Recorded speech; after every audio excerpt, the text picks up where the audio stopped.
Yeah, the U.S. doesn't like foreign democratic elections where a socialist is elected. Now the U.S. doesn't like domestic democratic elections where a socialist is elected. Regime change incoming.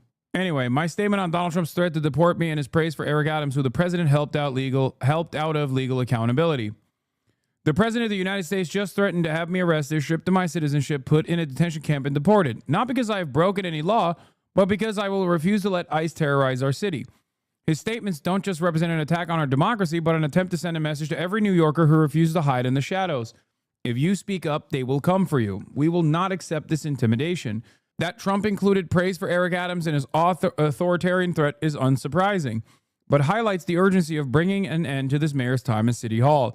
At the very moment when MAGA Republicans are attempting to destroy the social safety net, kick millions of New Yorkers off of health care, and enrich their billionaire donors at the expense of working families, it is a scandal that Eric Adams echoes his president's division, distraction, and hate. Voters will resoundingly reject it in November. Great way to bring this back to the general election. Yes, there's also more that we must discuss. Kirsten Gillibrand has apologized to Mamdani over jihad comments. As you guys know, Kirsten Gillibrand was said some incredibly racist shit of the Brian Lehrer radio show, saying that Zoran Mamdani wants to kill all Jews and do a global jihad. Like, shockingly racist shit. Coming from a Democrat, it is shocking. Okay, like that's not even like in the past. Democrats have like condemned Rashida Tlaib, Ilhan Omar under similar Islamophobic terms, but I've never heard a fucking Democrat this closely associated with the city come out and say that. Okay, like, you're not Charlie Kirk. Okay, you have to understand, like, this is uniquely racist. This was uniquely racist for a Democrat to do. Under normal circumstances, for totally reasonable statements that Muslim congresspersons make, the Democratic Party will, take the other route, silence, which, of course, is a tacit endorsement of all the attacks that they're receiving, right?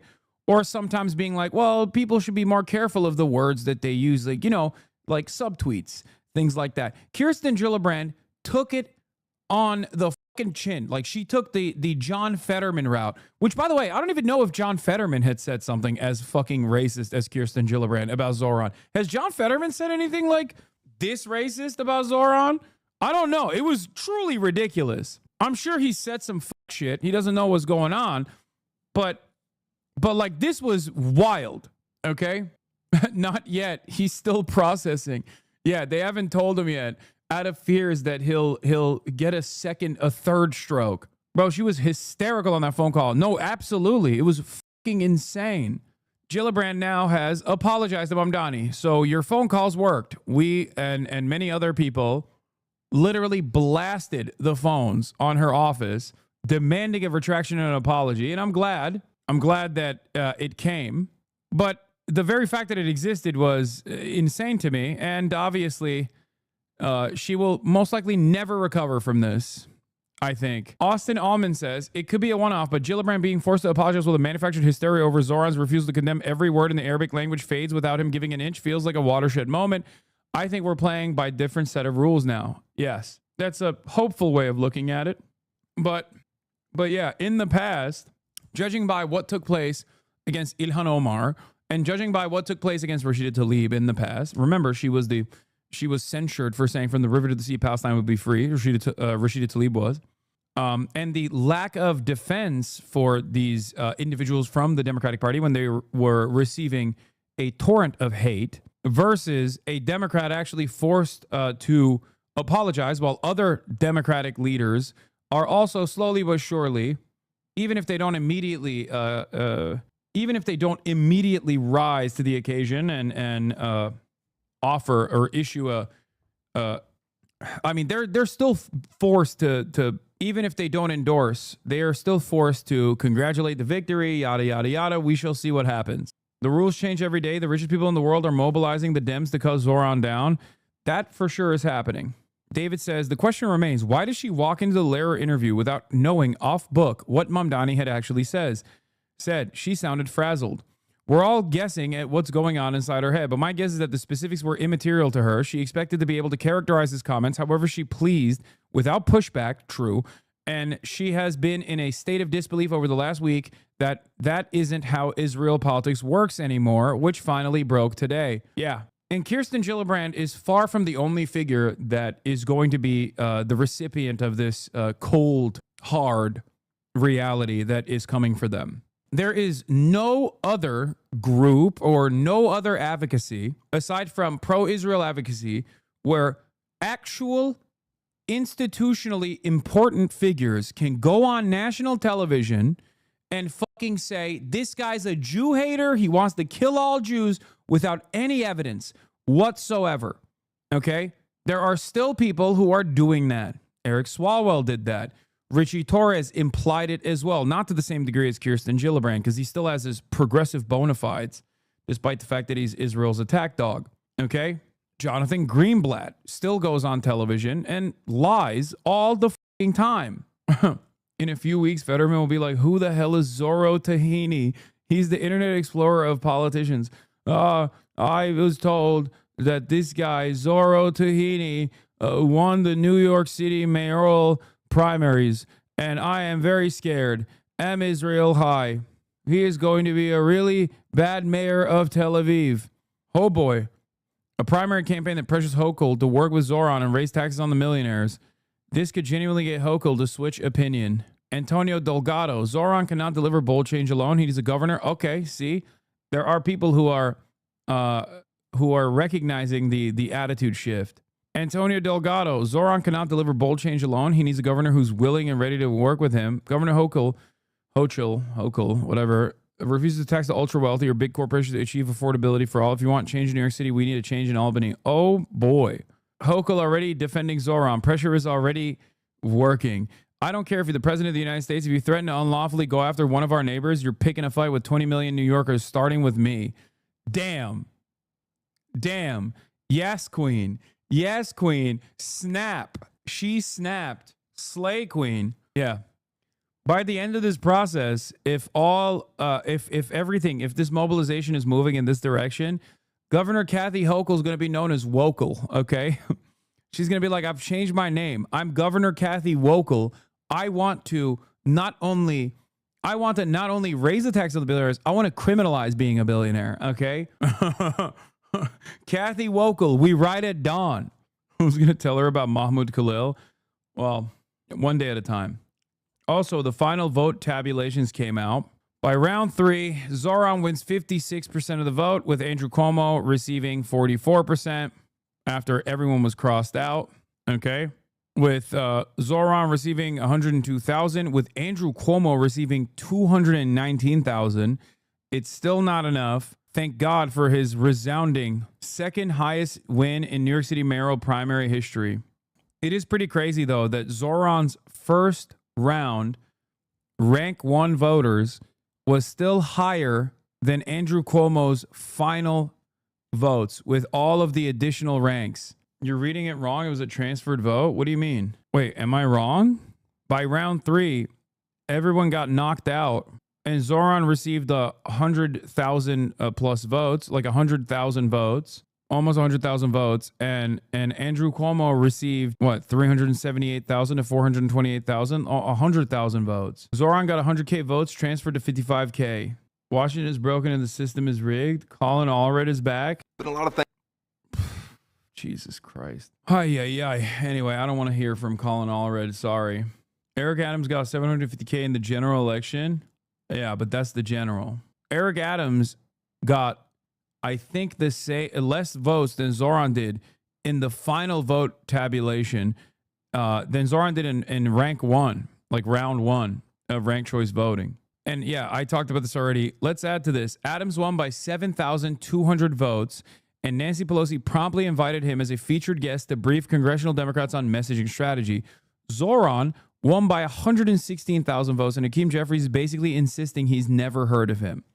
When Eric Adams won the Democratic primary in the mayoral race, the same thing that Zoran just won, he was propped up as a national figure.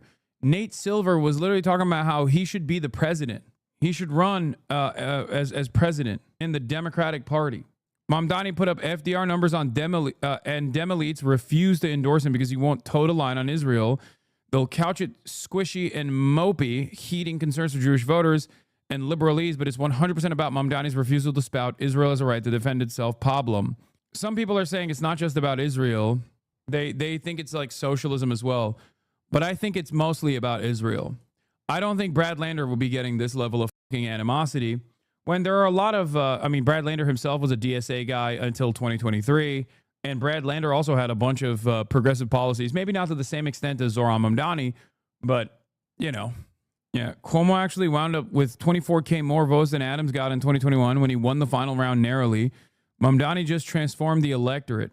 Zoran got 86% of Brad Lander's votes. Wait, no. No, it's all the people who rank Zoran over Cuomo. Yeah. I want to mention something here, but like, people might get mad at me for saying this, but I don't think Brad Lander is a liberal. He's a liberal Zionist, but I don't think he's a liberal. He was a DSA guy for most of his fucking life. I mean, it's okay to say he's a liberal, to be like, look at the liberal socialist allegiance. Like, this is what it's supposed to look like. But like, he was a fucking DSA guy, you know? He's just nerd maxing. So a lot of people think he's got liberal aesthetics. Anyway. But yeah. In the meantime, Democratic Socialist Zoran Mamdani scores a huge win over Andrew Cuomo in the Democratic primary, widening the gap after the results of ranked choice voting were officially computed by the Board of Elections. Political reporter Marcia Kramer is here with more. Marcia. Well, Dick and Jess, this could be one of the most unusual elections the city has ever seen, because the charismatic 33-year-old will not only have to face off against a sitting mayor running as an independent and a slew of others who are... I've been at the DSA enough to spot a sock them who left the DSA for being too far left.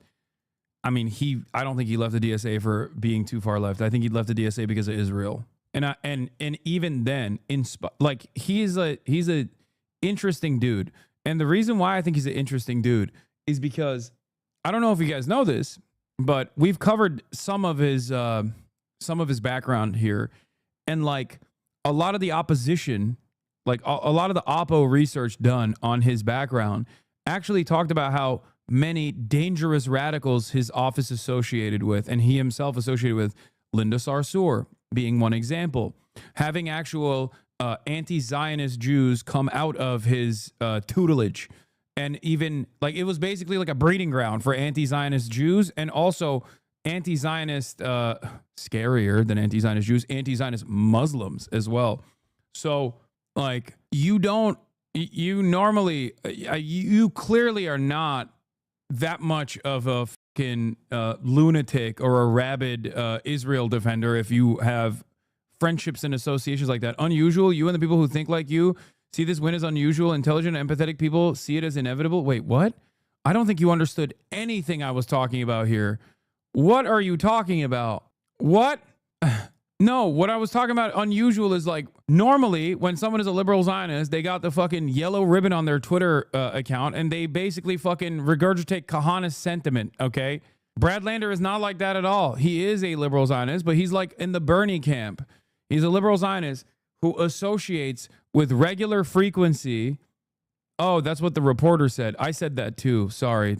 Okay, that's why. That was where my confusion is. My confusion comes from the fact that I also use the term unusual, so I thought the chatter was addressing me and not Marcia Kramer. They're hoping to offer a choice to his left-of-center politics, but a president who is dead set against him.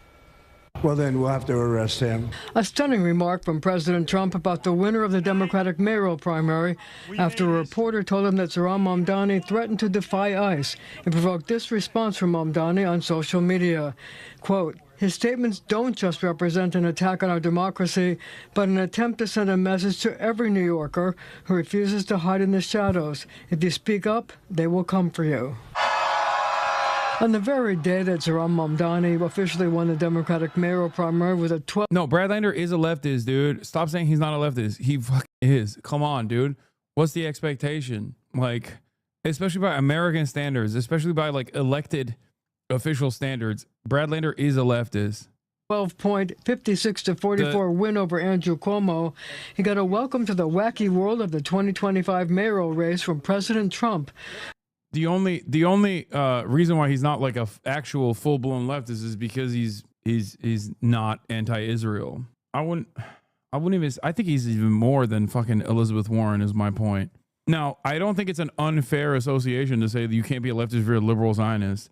You know, he's a progressive except for Palestine, classic. But even then, he's like more progressive than the obvious person. Anyway, whatever. Hasan, let it go. He's not going to come on your stream. First of all, what the f is this idiotic? Oh, God, Hidegio offliner, permaban. Okay. Bitch, you think I give a f about the New York comptroller coming on my fucking stream? Some of y'all are so fucking stupid, dude. You think there's a cynical reason as to why I'm saying the things I believe? At what point are you dumb gonna realize if I'm saying something, there is no secret reason for why I'm saying it other than I believe it, okay? Holy shit. How many fucking years has it been of people being like, Hasan, if you keep this rhetoric up, you're gonna get fucking banned. Hasan, if you keep this rhetoric up, no one is gonna fucking come on your stream. Hasan, if you keep this rhetoric up, you know, people are gonna get mad. God damn, dude. Anyway, that fucking particular chatter is the most annoying, okay? That's why I fucking banned them. They're unfucking bearable, constantly talking about drama baiting while simultaneously drama baiting. Let's continue. Who said he hoped a Republican could beat him, or maybe the sitting mayor. We have a good independent running, Mayor Adams, who's a very good person. At an unrelated press conference on crime stats, Mayor Adams ducked questions about Trump, preferring to focus on the role of the mayor to let federal immigration agents do their job. And anyone that is an elected or not should never interfere with federal authorities carrying out their function. Mamdani said he was humbled by the breadth of his support. Over 540,000 New Yorkers voted for him, saying he is, quote, excited to expand this coalition even further as we defeat Eric Adams and win a city government that puts working people first. Andrew Cuomo is holding his cards close to the vest about whether he will actively campaign on the independent line he has secured. A spokesman said he wants to assess the feelings of more than 1 million independent voters who will be able to have a say in the general election. Extremism, division, and empty promises are not the answer to the city's problems. While this was a look at what motivates a slice of our primary electorate, it does not represent the majority, said a Cuomo spokesman. This as another independent entered the race, Cuban-American biotech engineer Joseph Hernandez, who took a shot at Mamdani's socialist platform. I was born in Cuba, a country where socialism destroyed opportunity. My family lost everything. I cannot predict what's going to happen in November except one thing. New Yorkers are energized. New Yorkers are focused. And they're going to come in larger numbers than we've seen before. So here's the score. Good analysis, man. One of my favorite things is when people go, my family lost everything. I hate socialism. I'm from Cuba. My family lost everything in Cuba. And then you look at their family history and their fucking grandparents were getting their eyeballs clawed out by the fucking Batista administration, you know? And it's like, okay, dickhead, why the fuck are you shitting on the dudes who actually liberated your fucking family from the torture regime that was backed by the American government? Suck my dick. Have a little bit of fucking respect, Ted Cruz. No, there is obviously the meta of people who left after, okay? My family lost their fucking sugar plantation ass motherfuckers. But a lot of the fucking, dude, it's hilarious. A lot of the expat culture, or a lot of the migrant culture in this country, because they came to America as like refugees, a lot of that culture actually shapes this like weird reactionary bubble. Even if Cuban immigrants themselves actually were escaping Batista, they will still turn around and act like they were escaping Castro. Okay, it's this very funny, completely fucking made up story. This isn't to say that there aren't people who like escaped because, you know, they didn't want to give up their farms or whatever. But like, there is a fuck ton of people who just lie and say Castro tortured their family when in fact it's not Castro, it's motherfucking Batista. Okay, and yeah, Iran. There's another. This meta exists within Iran as well. People being like, oh, we left during the tortures that were taking place during the revolution, and it's like, but then you look up their timeline and it's like they escaped the Shah. What the fuck do you mean? It was the communists or the Islamists that tortured your family. You left during the Shah. It's not lost on me that I think a lot of people, in an effort to fit in, realize that they just have to lie about this shit. Damn, I didn't realize Batista was like that. I like Guardians of the Galaxy. Okay, yeah, the Batista bomb. Batista bomb, baby. That's what Batista was doing. Doing a Batista bomb on people's grandparents. Donnie the Democrat, Curtis Sliwa the Republican, Adams on the independent line, Independents Joseph Hernandez, Jim Walden, and Andrew Cuomo. Would you say the same about Venezuelans? Every group has this formation. For many that come far after that, they're escaping the harrowing conditions, oftentimes born because of American intervention, whether it be like crippling sanctions or whatnot in Cuba or crippling sanctions or whatnot in Venezuela. But then in an effort to assimilate, in an effort to make a legal application for asylum, they're like, yeah, I hate the communism that has made me eat rats. And then that story that they tell others become their own fucking story. Okay? Yeah, Vietnamese people are another example. But Vietnamese people are a really interesting example because, like, I talk to Vietnamese people that are around my age and younger, and they're conflicted. Their families are right-wing, right? And their families are anti-communist, but they also simultaneously have a sense of patriotism for what Ho Chi Minh did, because Vietnam is an independent nation that gets to participate in the global marketplace. So it's like a unique predicament. No, I'm not talking about Jason the Ween, chat. I don't think I've ever asked Jason about his opinions on Vietnam in general. But there are a lot of like younger Vietnamese people in America that are either super radical and like don't have any fear saying that they're socialists or whatever.